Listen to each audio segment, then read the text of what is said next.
ములుగు జిల్లా అభయారణ్యంలో wallet toll plaza fast tag సేవల విధానాన్ని అటవీ శాఖ ప్రవేశపెట్టనుంది.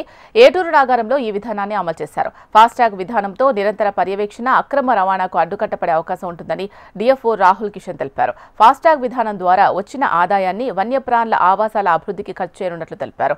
2 నెలల్లో పసరా, తాడ్వాయిల్లోనూ ఫాస్ట్ ట్యాగ్ సేవలు అమలు చేస్తామన్నారు. త్వరలో వెహికల్ స్కానింగ్ విధానం అమలవుతుందని వెల్లడించారు. చెక్ పోస్ట్ దగ్గర అంతకుముందే మాన్యువల్ ఎన్వైరన్మెంటల్ సెస్ కలెక్షన్ ఉండేది.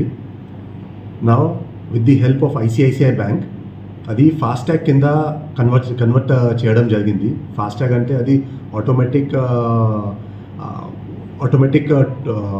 ఎన్వైరన్మెంటల్ సెస్ టోల్ కలెక్షన్ ఉంటుంది అండ్ డైరెక్ట్లీ గవర్నమెంట్ బ్యాంక్ అకౌంట్లో డైరెక్ట్లీ పోతుంది.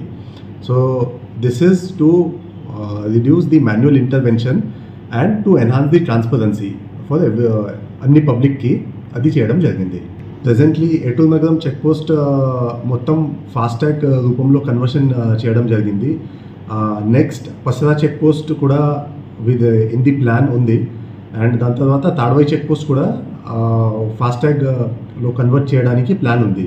సో ఇంకా ఒక 2-3 monthsలో ఈ 2 చెక్ పోస్ట్ కూడా కంప్లీట్ ఫాస్ట్ ట్యాగ్ రూపంలో కన్వర్ట్ అయిపోతుంది. లోకల్ వాళ్ళకి నా నుంచి ఒక ఆహ్వానం, కైండ్లీ లోకల్ వాళ్ళ రేంజ్ ఆఫీసర్ దగ్గర వెళ్ళి మీ కార్ నంబర్స్ కానీ వెహికల్ నంబర్స్ కానీ అది సబ్మిట్ చేయండి విత్ ఆల్ ప్రూఫ్స్.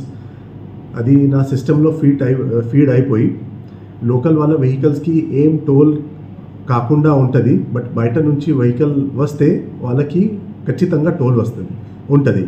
సో అందుకే లోకల్